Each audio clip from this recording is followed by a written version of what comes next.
പണ്ടൊക്കെ സ്കൂളിൻ്റെയും ഹോസ്പിറ്റലിൻ്റെയും ഒക്കെ വാതിലിൽ ഒരു കവറിനകത്ത് ഒരു പാക്കറ്റിലോ ഓർക്കുന്നില്ല ഞാൻ ഒരു കുഞ്ഞു പാക്കറ്റ് കിട്ടുമായിരുന്നു. എന്ത് ടേസ്റ്റ് ആയിരുന്നു ആ അച്ചാറിന്. അതേ ടേസ്റ്റാണ് ഈ നാരങ്ങ അച്ചാറിന്.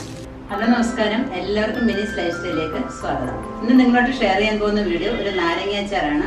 അപ്പോൾ ഈ നാരങ്ങ അച്ചാറിന് നമ്മൾ എണ്ണയൊന്നും ചേർക്കുന്നില്ല, കടുവും ചേർക്കുന്നില്ല. വളരെ രുചികരമായിട്ട് ഒരു വർഷത്തോളം കേടാകാതെ ഇരിക്കുന്ന ഒരു നാരങ്ങ അച്ചാറാണ് ഞാൻ ഉണ്ടാക്കാൻ പോകുന്നത്. അപ്പോൾ അതെങ്ങനെയാണ് ഉണ്ടാക്കാൻ പോകുന്നത് നമുക്ക് നോക്കാം.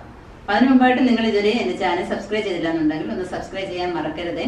അപ്പോൾ നമുക്ക് കിച്ചണിലോട്ട് പോകാം. നാരങ്ങ അച്ചാർ ഉണ്ടാക്കുന്നതിന് മെയിനായിട്ട് നമുക്ക് വേണ്ടത് നാരങ്ങ തന്നെയാണ്. അപ്പോൾ 20 നാരങ്ങ ഞാൻ എടുത്തിട്ടുണ്ട്. അത് ഇഡ്ഡലി പാത്രത്തിൽ വെച്ചിട്ട് നമുക്ക് ആവി കയറ്റി എടുക്കാം. ഇനി എങ്ങനെയാണ് നിങ്ങൾക്ക് സൗകര്യം എന്ന് വെച്ചാൽ അങ്ങനെ ആവി കയറ്റി എടുക്കാം. ഞാനിപ്പോൾ ഇഡ്ഡലി പാത്രത്തിലാണ് ആവി കയറ്റാൻ പോകുന്നത്.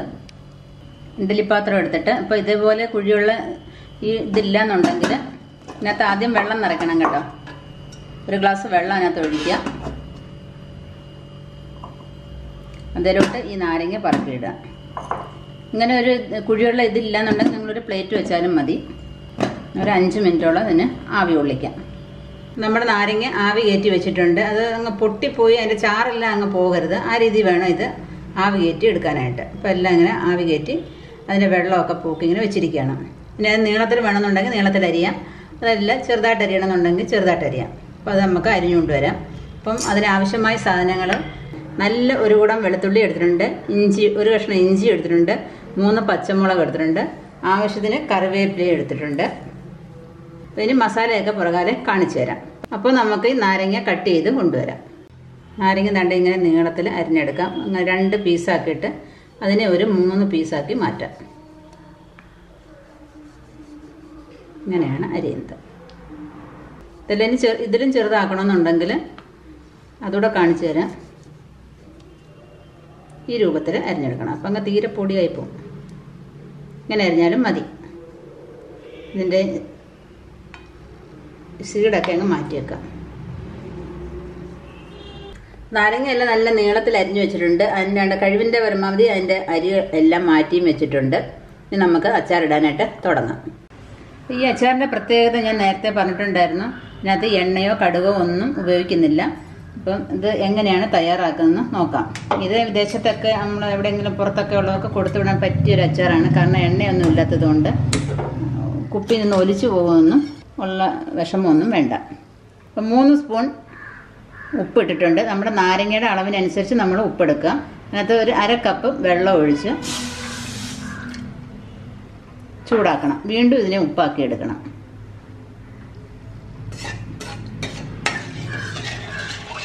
അപ്പം അച്ചാറൊക്കെ ആയതുകൊണ്ട് ഇച്ചിരി നല്ല ഉപ്പും എരിവും ഒക്കെ ഉണ്ടെങ്കിൽ അച്ചാറിനൊരു ടേസ്റ്റ് ഉള്ളൂ അല്ലേ. അപ്പോൾ നമ്മുടെ ഉപ്പ് ആണ്ട് ഇങ്ങനെ പറ്റി ഇങ്ങനെ വരും കേട്ടോ. ഇപ്പോൾ നല്ല ഉപ്പ് പൊടിയാവും. ഈ വെള്ളം അങ്ങ് പറ്റുമ്പോഴത്തേക്ക് വീണ്ടും നമ്മുടെ പഴയ ഉപ്പ് പൊടി തന്നെ ആവും. ഇപ്പോൾ കല്ലുപ്പ് ഇടുന്നുണ്ടെങ്കിൽ നമ്മുടെ വെള്ളം ഒഴിക്കുമ്പോൾ തിളയ്ക്കുമ്പോൾ ഉണ്ടല്ലോ അഴുക്കൊക്കെ അങ്ങ് മേടി വരും.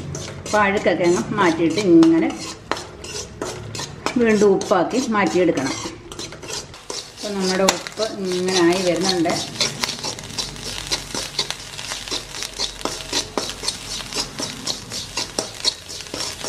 പിന്നെ ഇനി ഒരു ബ്രൗൺ കളറാക്കി ഇങ്ങനെ കൊണ്ടുവരണം. ഈ അച്ചാർ ഇരിക്കുന്തോറുമാണ് ഇതിന് രുചി. എത്ര നാൾ വേണമെങ്കിലും ഇത് ഇരുന്നോളൂ. പണ്ടൊക്കെ സ്കൂളിൻ്റെയും ഹോസ്പിറ്റലിൻ്റെയും ഒക്കെ വാതിലിൽ ഒരു കവറിനകത്ത് ഒരു പാക്കറ്റിലോ അത്രയൊന്നും വേണ്ടായിരുന്നു തോന്നുന്നു കേട്ടോ. ഓർക്കുന്നില്ല ഞാൻ ഒരു കുഞ്ഞു പാക്കറ്റ് കിട്ടുമായിരുന്നു. എന്ത് ടേസ്റ്റ് ആയിരുന്നു ആ അച്ചാറിന്. അതേ ടേസ്റ്റാണ് ഈ നാരങ്ങ അച്ചാറിന്. അപ്പം വീണ്ടും നമ്മുടെ ഉപ്പ് പഴയ പടിയിൽ എത്തിയിട്ടുണ്ട്. ഇതിന് നല്ല ഒരു ബ്രൗൺ കളറായി വരണം. ഉപ്പൊന്ന് മൂക്കും. അപ്പം നമ്മളിട്ട ഉപ്പ് കണ്ട് ഇത്ര ആയിട്ടുണ്ട്. ഉപ്പെല്ലാം വികസിച്ച് ഇത്രയൊക്കെ ആയിട്ടുണ്ട്. ഇതിൻ്റെ നിറം ഒന്നുകൂടെ ഒന്ന് മാറി വരട്ടെ. ഇതിൻ്റെ അടിക്കൊക്കെ ഇങ്ങനെ പിടിക്കുക. നമ്മളിങ്ങനെ സ്പൂൺ വെച്ച് ഇങ്ങനെ ഇളക്കി മാറ്റിയിരുന്നാൽ മതി. അപ്പം നമ്മുടെ ഉപ്പ് കുറച്ച് നിറമൊക്കെ മാറിയിട്ടുണ്ട്. നമുക്കതിലോട്ട് അരിഞ്ഞു വെച്ചിരിക്കുന്നതായ ഇഞ്ചി, വെളുത്തുള്ളി, പച്ചമുളക്, കറിവേപ്പില എല്ലാം ഇതിലങ്ങ് ഇട്ട് കൊടുക്കാം.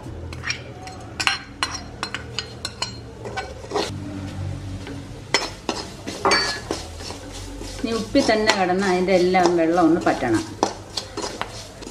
നമ്മൾ ഈ ഉപ്പ് വെള്ളം പറ്റിക്കുമ്പോൾ വേണമെങ്കിൽ ഒരു 1-2 സ്പൂൺ അധികം ഇടാം. നമുക്ക് ഉപ്പ് കുറവുണ്ടെന്നുണ്ടെങ്കിൽ നമുക്ക് ലാസ്റ്റ് വേണമെന്നുണ്ടെങ്കിൽ ചേർക്കാം.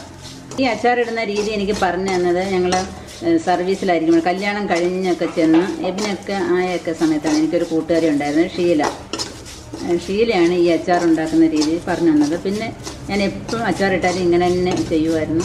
ഞങ്ങൾ പിന്നെ ട്രെയിനിലൊക്കെ പോകുമ്പോഴൊക്കെ കുറേ നാളൊക്കെ ഇരിക്കാൻ വേണ്ടിയിട്ടൊക്കെ കൊണ്ടുവന്ന് നാരങ്ങ അച്ചാർ ഇങ്ങനെയായിരുന്നു ചെയ്യുന്നത്. അപ്പോൾ നമ്മുടെ ഉപ്പൊക്കെ ഒരു ബ്രൗൺ കളറായി കണ്ടില്ലേ. ഇനി ഇതിലേക്ക് ആവശ്യമായ മുളക് പൊടി ഇട്ട് കൊടുക്കാം. ഞാനൊരു 20 നാരങ്ങയാണ് എടുത്തിരുന്നത്.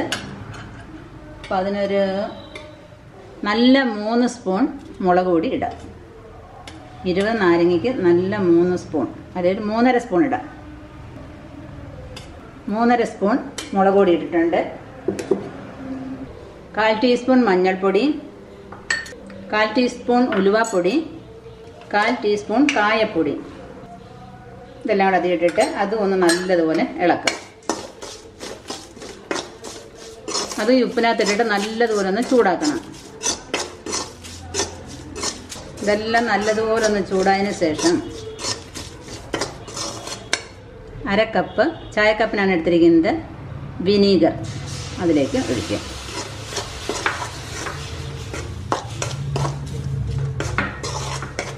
അതിലോട്ട് നമ്മുടെ അരിഞ്ഞു വെച്ചിരിക്കുന്ന നാരങ്ങ ഇട്ട് കൊടുക്കാം.